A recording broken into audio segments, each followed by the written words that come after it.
네, 황두영 작가와 함께합니다. 어서 오세요. 예, 안녕하세요. 자, 오늘 어떤 이슈인가요? 작업 중지권. 산재가 발생할 급박한 위험이 있는 경우 노동자가 작업을 중지하고 대피할 수 있는 권리로 산업안전법에 규정되어 있는데요. 최근 한 공사 현장에서 일하던 굿잡기 기사가 이 작업 중지권 때문에 오히려 유죄 판결을 받는 이상한 좀 재판이 있었습니다. 지난 25일 창원지법은 굿잡기 기사 A씨가 위험한 상황인데도 작업 중지권을 사용하지 않아 동료를 사망하게 했다면서 금고 6개월에 집행유예 2년을 선고했는데요. 작업 중지를 했다간 일자리를 잃을 수도 있는 열악한 노동 환경을 무시한 판결이다. 이런 비판이 이어지고 있습니다. 무슨 사건인지 좀 설명 좀 해주세요. 사건은 작년 5월 경남 함안군에서 있었습니다. 예. 한 공사장에서 60대 하청 노동자가 굴착기와 담장 사이에 끼어 사망하는 사고가 발생했는데요. 네. 현장이 좁다 보니까 통행로가 폭 90cm밖에 안 됐습니다. 더 큰 문제는 통행로가 굴착기 작업 반경 내에 있어서 굴착기가 회전할 때 통행로 너비가 5cm까지 좁아지는 거였는데요. 네.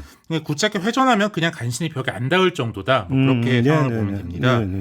그래서 이제 작업 계획서에 따르면 굴착기 사용 시 다른 노동자들의 출입을 통제하도록 되어 있었는데 현장 소장은 출입 통제 없이 그냥 작업을 이어갔고 충돌 위험을 감지해야 할 건설기계 유도자는 아예 없었습니다.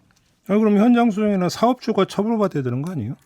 재판부도 일단 주된 책임은 사업주에게 묻긴 했는데요. 이 공사의 원청인 만덕건설 대표이사에게 중대재해처벌법 위반 혐의로 징역 1년에 집행유예 2년을 선고했습니다. 네. 대표이사가 건설기 유도자 등 안전인력을 고용하기 위한 예산을 편성하지 않았고 작업 중지, 위험요의 재건 등의 대응 매뉴얼을 마련하지 않아서 언제든지 협작 사고가 날 수 있었다 이런 상황이라는 거죠. 근데 굴착기 기사는 왜 유죄가 나온 거예요? A씨도 업무상 주의 의무가 있었다 이렇게 본 건데요. 네. 또 우리가 보통 주의 의무 위반이라고 하면은 운전자가 피해자를 볼 수 있는 상황에서 딴짓을 했다. 그렇다거나 좀 넓게 봐도 이동 속도를 너무 높였다거나 비상벨을 울리지 않았다. 그 정도의 범위를 얘기하는데요. 이번 재판에서는 주의 의무를 굉장히 좀 넓게 해석을 한 건데 이제 건설기계 유도자가 배치되어 있지 않은 상황이었다면 A씨가 먼저 작업을 중단하고 공사 관계자에게 유도자 배치를 요구했어야 한다. 그렇지 못했기 때문에 공범이다. 이런 판결이 나온 거고요. 유도자 배치를 왜 요구를 안 했느냐? 예. 이걸 문제 삼았다. 예. 그 노동자의 권리인 작업 중지권이 이제 의무로 뒤바뀌게 된 사건이죠. 그러니까 쉽게 하면 굴착기 기사는 이제 굴착기를 이제 그 운전을 하는데, 그러니까 지금 그 사망 노동자는 굴착기와 담 사이 끼어서 사망을 했다라는 거고, 근데 굴착기는 이제 돌잖아요. 네. 근데 못 봤던 거니까 유도자가 있었어야 되는데 네. 사고를 방지하려면 유도자를 두지 않았고 요구를 안 한 게 죄다 이런 겁니까? 요구 안 돼 있었으면 작업을 중지했어야 된다. 그런 거죠. 이게 지금 유죄다. 네. 이걸 어떻게 평가를 해야 되는 거예요? 특히 이제 굴착기 등 건설기계 기사는 대부분 근로기준법에 따라 고용관계를 보호받는 게 아니라 단기로 용역계약을 하는 특수 형태 근로노동자, 근로 종사자, 이제 줄여서 특고노동자 이렇게 얘기를 하는데요. 맞아요. 이제 오늘 좀 와서 좀 해달라면 이제 와서 하고 이러죠. 예. 특히 굴착기 기사는 대체가 쉬운 편이라서 관리자가 내일부터 나오지 마세요라고 하면 갑자기 일자리를 잃을 수도 있고요.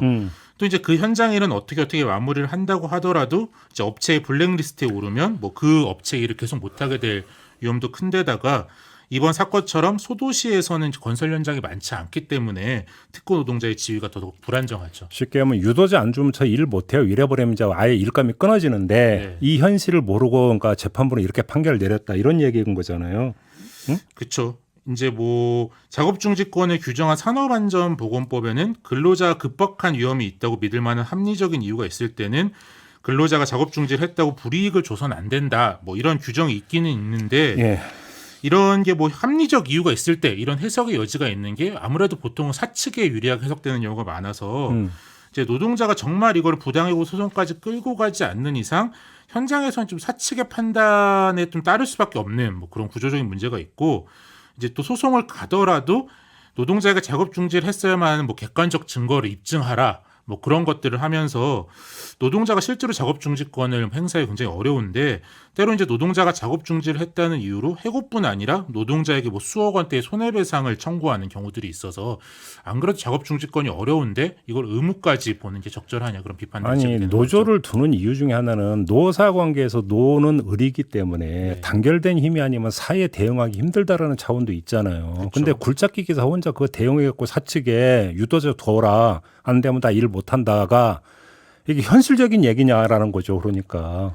이게. 이걸로 형사처벌까지 했다. 뭐 그러니까 더더욱 이제 큰 문제가 되는 건데 이제 정부가 요새 이제 최근에 건설 현장에서 태업을 막겠다고 규정하면서 뭐 규정을 더 엄격하게 적용하면서 노동자들의 작업 중지권이 더더욱 이제 좀 사용하기 어려운데요.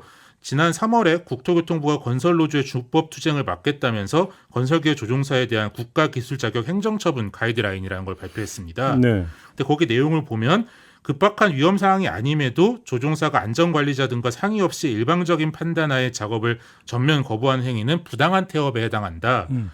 그러면 이제 면허 정지 처분까지 할 수 있다. 이런 내용이 담겨 있는데요.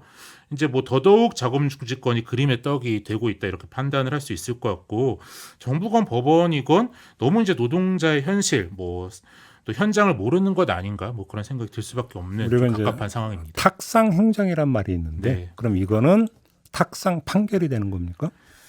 그렇죠. 뭐 그렇다라고 봐야 할 것 같아요. 이제 또 아이가 뭐 판사님이 잘릴 걱정이 없으셔서 잘 공감을 못 하시는 건지 그냥 법을 고지고대로 적용했다. 고지고대로 적용했더라도 이렇게 해석을 하면 좀 어렵지 않나 싶습니다. 알겠습니다. 자, 이렇게 마무리하죠. 황두영 작가였습니다. 고맙습니다. 예, 감사합니다.